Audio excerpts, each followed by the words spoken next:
Few interesting cartoons here. So interesting parallels. In 1938, Chamberlain was trying to appease Hitler by giving away Czechoslovakia. In 2025, Trump is going forward with his peace plan, talks with Putin. Trump looks a little bit uh, fit and lean here, very sharp outlines of his face, not like real Trump, but still. Interesting cartoon. Few more cartoons here. Trump got tough with Putin. By the way, Putin, uh, it's it's an interesting story because uh, before full-scale invasion started, full-scale offense of Russia against Ukraine started, long before there was some battles, some linguistic battles. So Russians, especially those who dislike Ukrainians, who hate Ukrainians, uh, they don't say in Ukraine, but they say on Ukraine, like it's literal translation from Russian. They use preposition in for all other countries, like in UK, in France, in Italy, in Cambodia, whatever, but on Ukraine. So there might be many speculations why it's on Ukraine. It's, several explanations are possible here. So one of the most popular, it's kind of derogatory way to show that we are on Ukraine. Yeah, it's like dominating uh, position of Russia is contrasting to those of Ukraine, like they are kind of mounting their fat, big Russian, this body on Ukraine. Another explanation is that Ukraine is kind of not independent territory, but some kind of province or region, and in this case they also use on. So Ukrainians asked many times, please tell in Ukraine, not on Ukraine, but uh, the usual response is that it's our language. We call it as we want. So I think that the good suggestion is in response to call Putin, or rather to spell Putin's name not uh, like here Putin, but Pootin, yeah, Putin, which also more accurately reflects the pronunciation of this name in Russian, Putin. So if it's spelled like this, the one should rather pronounce it as Putin, but it's not Putin, it's Putin. And as I said, guys, better write it with Pootin. So Putin or Tin of Poo, yeah, Tin of Poo, which basically is what he is. So this is another cartoon, Trump with Putin, with Tin of Poo, and Zelensky staying aside. Uh, what else we have here? Um, yeah, so Putin, Pootin, is holding Trump by his necktie. Trump here is not as lean as on the first cartoon which I shared with you. He's rather in the body of pig, like some piggish body. And by the way, there are many speculations that Trump is actually agent of KGB, directly or indirectly, starting from 1987, when he was first visiting Moscow. Uh, you can read, if you are interested, article on this topic published in Politico.com, one of the most uh, popular, or at least most important, most influential centrist political uh, agencies in the United States. So the story is that back in 1987, so well before Soviet Union collapsed in 1991, Donald Trump, in his early 40s, visited USSR. And it is inevitable that back then, if you are a businessman of such level, and Donald Trump was already a very significant businessman, he already finished his Trump Tower project and so forth. Of course, he's descendant of Trump Sr., who also was already back then a successful businessman, and he inherited big chunk of money. And a friend of mine once said me that he calculated that if Trump would do nothing with his inherited money but just put them in bank or invest them in some reliable fund, he would end up with more money than he actually had after years and years of active business activities. But I didn't verify this. You can verify if you want. You can try to make some calculations.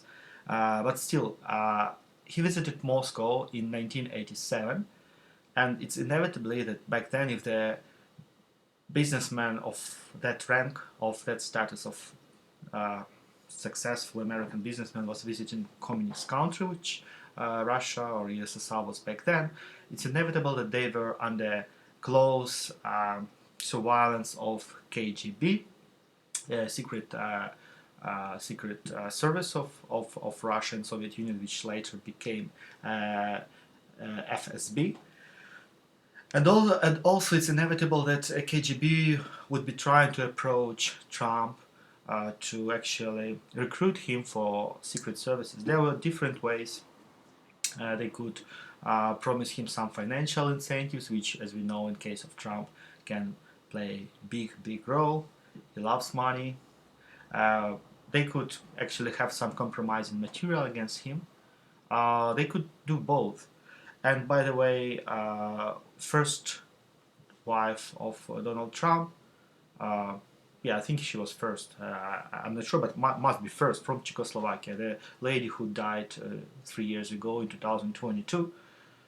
She was also she was also under close surveillance of KGB, and especially her father. He was reporting to KGB back in Czechoslovakia, which was communist country back then, in exchange for permission to visit her daughter, to visit his daughter in the United States.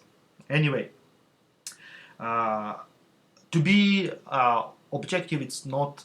It should, at least it shouldn't be that important if Trump was a KGB agent or not. As soon as he became the president of United States, still the most powerful country, both economically and politically, and from the perspective of military power, the most powerful country in the world, Trump shouldn't care about any past obligations, regardless if he had them or not. Let's say with KGB, still we humans are weak, and theoretically he shouldn't bother, but pragmatically, in real life, he probably could bother. Anyway, it's all a little bit like a conspiracy theory. What we cannot deny is our outrageous sympathy of Donald Trump to beautiful, outrageously beautiful Vladimir Putin. He just loves him, and I think he has some penchant to dictators. We remember his visit to. We remember his attempts to actually build good rapport, good contact with North Korean leader, and the same with Putin. Probably we could attempt here some Freudian analysis. It's some hidden penchant towards strong men, or at least as Trump sees them as strong men. Because in my understanding, Putin, I mean, you can have probably different perspective, but he doesn't look like a strong man despite all this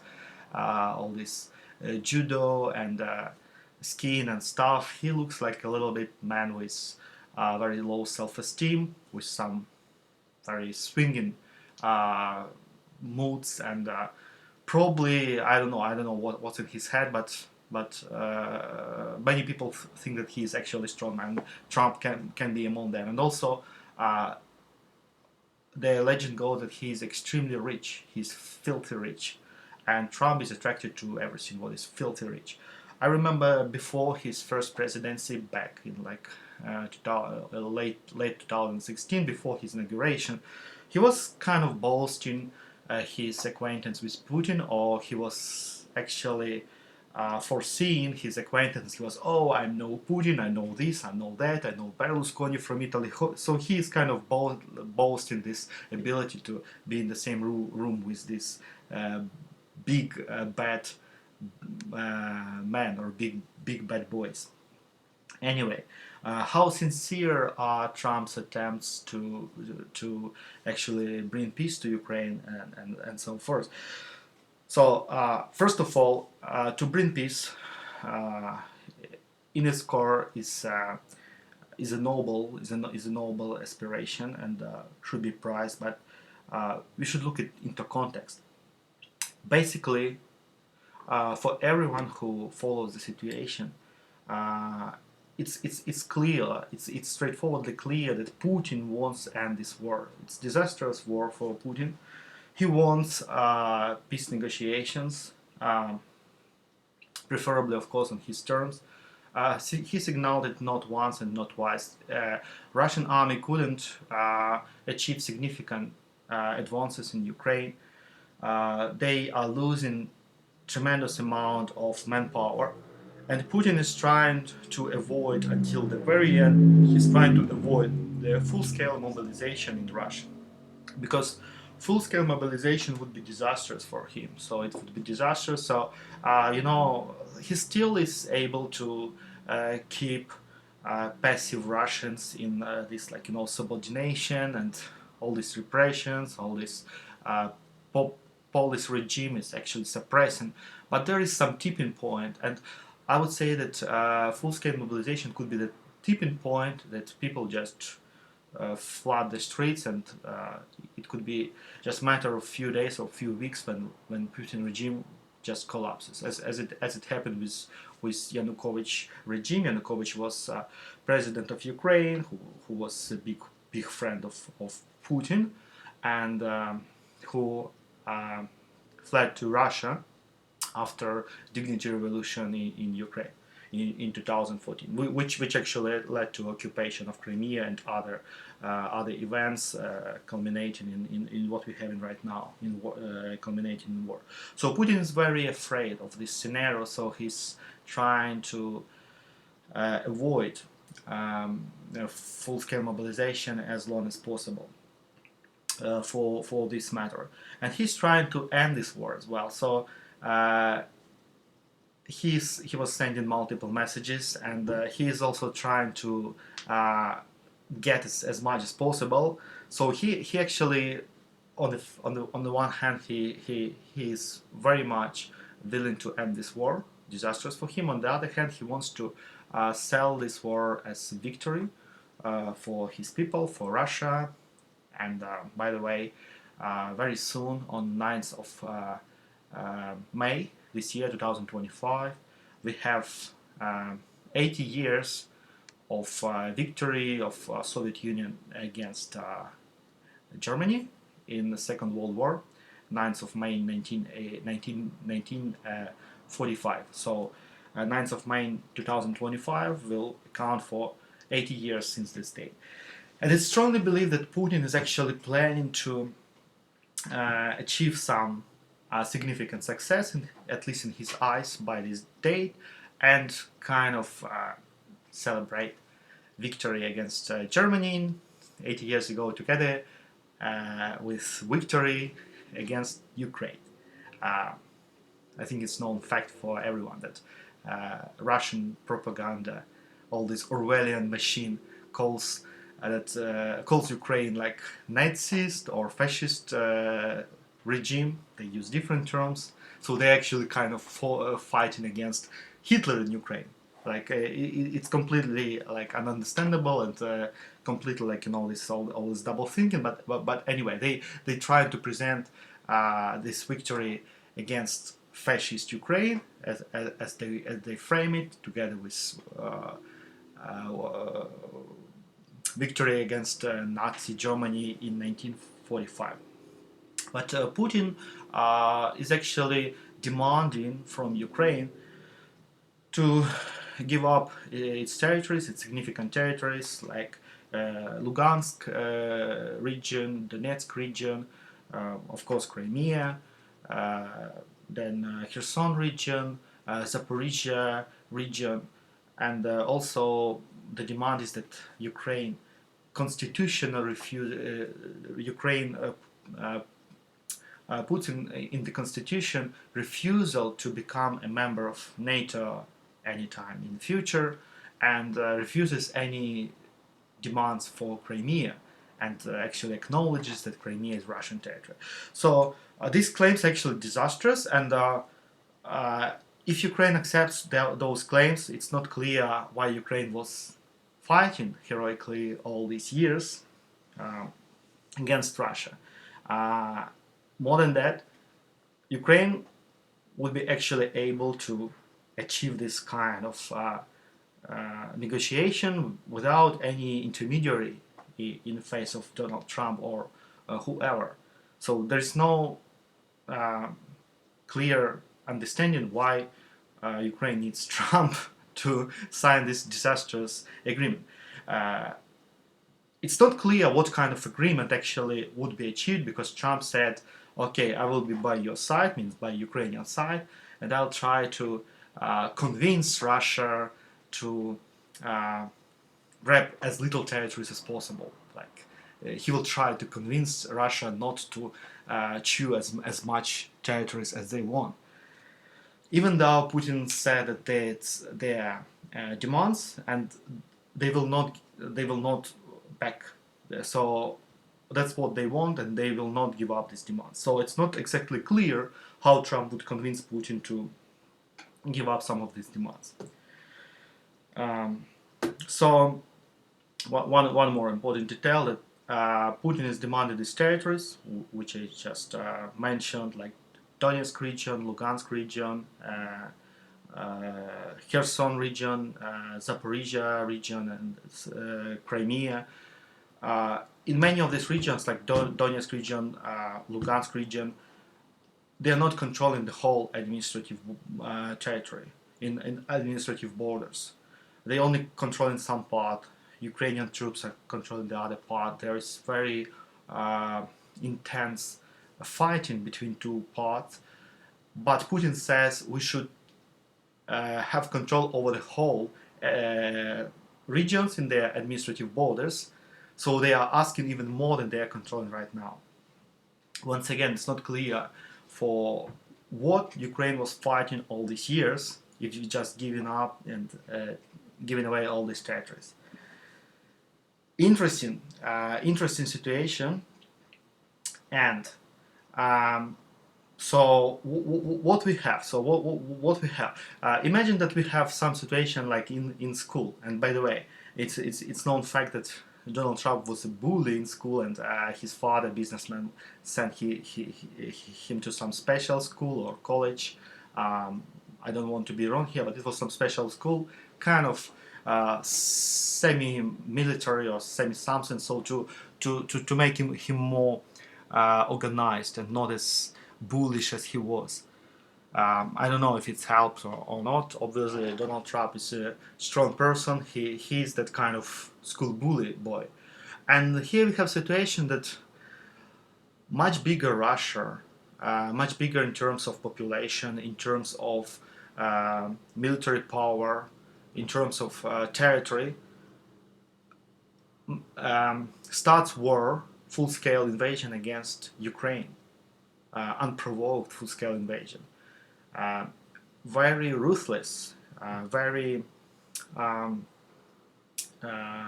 bloody probably not proper word here, but a lot of death from both sides, a lot of tragedy occurring here, and once again it's unprovoked aggression from Russian side. So imagine that somewhere in school a big evil guy is just attacking some much smaller guy and just beating him and wanting something from him, wanting like possessions or probably even some hands, like some terrible things. And the other guy comes who is like apparently a good guy, but probably he's just the same bully as that first guy. And he tries to make negotiation, to make peace. But instead of protecting this small guy, who was unlawfully attacked by bigger evil guy, he says, "Oh, just give away him everything, like give him away his what he wants, like your possession and even your hand. Just give it away." The main thing is that we stop. The main thing we don't want him, like because we don't want to continue this fighting or whatever it is. Just stop it, stop it. The other option is for that third guy was to be on the side of the weaker part and actually stay with weaker part and fight against this evil guy. Obviously, Trump says that he doesn't want to sacrifice lives of American people, or he doesn't want to risk World War III. It's a big separate conversation about World War III. I don't want to go here in details. I will be very short. I'm very much convinced. I'm very strongly convinced that there is no chance of a third world war. It's all a big bluff, simply because Putin, or Putin, is a big coward. He's a luxury-loving guy. He's you can look at his face just to understand everything. He's not that type of guy who is studying Third World War simply because he understands that he will die as well, and he's very, very coward. That's my opinion. Obviously, you cannot share it, but I'm pretty much convinced that it's all big bluff about Third World War. And anyway, how long can we actually try to appease this kind of mad or semi-mad guys and giving away to them different parts or countries or other things, just fearing Third World War. So the other option for the third guy was to be on the side of weaker boy, or on the side of Ukraine in this case, and continuing pressing Putin, continuing giving arms to Ukraine. No one says that American soldiers should participate in the conflict, so no one was demanding that. But Putin was actually already pretty much exhausted, as well as Russia. So the question is, after these 3 years, if Ukraine accepts the conditions proposed by Trump or Putin, or by Trump and Putin, what was the reason for all these 3 years? Like from the historical perspective, what is the reason for all these lives lost and for everything, if at the end Ukraine gets even worse than they were at the start? Anyway, let's look at a few more cartoons. Here, Trump is complaining, "This bad Ukrainian," he means Zelensky, president of Ukraine, "wants to eat my kitty," and this is cute. Putin kitty, Pootin. This is peace dove, Putin peace dove, on the bloody hand of Trump peace dove, dove of peace on the bloody hand of this guy, Pootin. Yeah, it's something different about Gaza, different topic, and I haven't even seen this once.